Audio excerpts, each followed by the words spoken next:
5वें अध्याय के प्रारंभ में चाणक्य कहते हैं कि स्त्रियों का गुरु पति होता है, अतिथि सबका गुरु है, ब्राह्मण और क्षत्रिय और वैश्य का गुरु अग्नि है तथा चारों वर्णों का गुरु ब्राह्मण है। आगे समझाते हैं कि जिस प्रकार घीसने, काटने, आग में तापने, पीटने इन चारों उपायों से सोने की परख की जाती है, वैसे ही त्याग, शील, गुण और कर्म इन चारों से मनुष्य की पहचान होती है। भय से तभी तक डरना चाहिए जब तक भय आए नहीं। आए हुए भय को देखकर निशंक होकर प्रहार करना चाहिए, अर्थात उस भय की परवाह कभी नहीं करना चाहिए। एक ही माता के पेट से और एक ही नक्षत्र में जन्म लेने वाली संतान समान गुण और शील वाली नहीं होती है, जैसे बेर के कांटे। सभी बच्चों का स्वभाव अलग अलग होता है, भले ही वे जुड़वा पैदा हो। बेर के पेड़ पर फल भी लगते हैं और कांटे भी। यह ईश्वर की विचित्र लीला है, जिसे समझना सरल नहीं। जिसका जिस वस्तु से लगाव नहीं है, उस वस्तु का वह अधिकारी नहीं है। यदि कोई व्यक्ति सौंदर्य प्रेमी नहीं होता तो श्रृंगार शोभा के प्रति उसकी आसक्ति नहीं होती है। मूर्ख व्यक्ति प्रिय और मधुर वचन नहीं बोल पाता और स्पष्ट वक्ता कभी धोखेबाज या धूर्त या मक्कार नहीं होता है। साफ साफ बोलने वाला कड़वा जरूर होता है, पर वह धोखेबाज नहीं होता है। मूर्खों के पंडित, दरिद्रों के धनी, विधवाओं की सुहागिने और वैश्यों की कुलधन रखने वाली पतिव्रता स्त्रियां शत्रु के समान होती है। यह सांसारिक नियम है कि मूर्ख व्यक्ति पंडितों से ईर्ष्या करते हैं, निर्धन व्यक्ति धनिकों से ईर्ष्या करते हैं। वैश्याएं धर्म का पालन करने वाली पतिव्रता स्त्री से ईर्ष्या करती है और विधवाएं सुहागिनों को देखकर अपने भाग्य को कोसती रहती है। यह एक स्वाभाविक प्रक्रिया है। दूसरों को सुखी देखकर कोई सुखी नहीं होता है। आगे समझाते हैं कि आलस्य से अध्ययन कभी ना करें, क्योंकि विद्या नष्ट हो जाती है।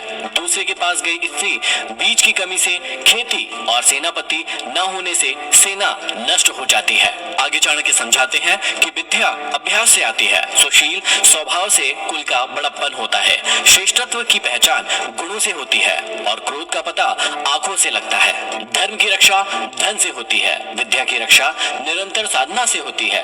राजा की रक्षा मृदु स्वभाव से और पतिव्रता स्त्रियों से घर की रक्षा होती है। ऐसा कहने वाले कि वेद और पंडित व्यर्थ है, शास्त्रों का ज्ञान व्यर्थ है, ऐसे कहने वाले स्वयं ही व्यर्थ होते हैं। इनकी ईर्ष्या और दुख भी व्यर्थ होता है। वे व्यर्थ में दुखी होते रहते हैं, जबकि वेदों और शास्त्रों का ज्ञान कभी भी व्यर्थ नहीं होता है। आगे कहते हैं कि दरिद्रता का नाश दान से, दुर्गति का नाश शालीनता से, मूर्खता का नाश सद्बुद्धि से और भय का नाश अच्छी भावना से होता है। काम वासना के समान दूसरा कोई रोग नहीं, मोह के समान शत्रु नहीं, क्रोध के समान आग नहीं और ज्ञान से बढ़कर सुख नहीं। मनुष्य अकेला ही जन्म लेता है और अकेला ही मरता है। वह अकेला ही अपने अच्छे और बुरे कर्म को भोगता है। वह अकेला ही नरक में जाता है और परम पद को पाता है। ब्रह्म ज्ञानी की दृष्टि में स्वर्ग तिनके के समान है, शूरवीरों के दृष्टि में जीवन तिनकों के समान है। इंद्रजीत के लिए स्त्री तिनके के समान है और जिसे किसी भी वस्तु की कामना नहीं है, उसकी दृष्टि में यह सारा संसार तिनके के समान है। उसे सारा संसार क्षणभंगुर दिखाई देता है, वह तत्वज्ञानी हो जाता है। विदेश में विद्या ही मित्र होती है, घर में पत्नी ही मित्र होती है, रोगियों के लिए औषधि मित्र है और मरते हुए व्यक्ति का मित्र धर्म होता है, अर्थात उसके सत्कर्म होते हैं। इसलिए विद्या, पतिव्रता, विदुषी स्त्री, रोग के समय उचित औषधि और मृत्यु काल निकट आने पर व्यक्ति के सत्कर्म ही उसका साथ देते हैं। इसी प्रकार आगे समझाते हैं कि समुद्र में बरसात का होना व्यर्थ है, तृप्त व्यक्ति को भोजन कराना व्यर्थ है, धनिक को दान देना व्यर्थ है और दिन में दीपक जलाना व्यर्थ है। चाणक्य कहते हैं कि बादल के जल के समान कोई दूसरा जल नहीं होता, आत्मबल के समान कोई दूसरा बल नहीं होता, अपनी आंखों के समान कोई दूसरा प्रकाश नहीं है और अन्य के समान दूसरा प्रिय पदार्थ नहीं होता। निर्धन लोग धन चाहते हैं, पशु वाणी चाहते हैं, मनुष्य स्वर्ग की इच्छा करता है और देवगण मोक्ष चाहते हैं। संसार में सभी प्राणी किसी न किसी अभाव से ग्रस्त रहते हैं। इस अभाव को मिटाने के लिए वे प्रयत्न करते रहते हैं। प्रायः जिस प्राणी के पास जिस वस्तु का अभाव होता है, वह उसी को पाना चाहता है। सत्य पर पृथ्वी टिकी है, सत्य से सूर्य तपता है, सत्य से वायु बहती है। संसार के सभी पदार्थ सत्य में ही निहित होते हैं। यहाँ सत्य की महत्ता का प्रतिपादन करते हुए आचार्य चाणक्य कहते हैं कि यह समस्त पृथ्वी, हवा की गति, सूर्य की तपिश और संपूर्ण ब्रह्मांड सत्य में ही समाया हुआ है। सत्य के द्वारा ही सारा ब्रह्मांड चलाया जाता है और कहा भी जाता है सत्यम शिवम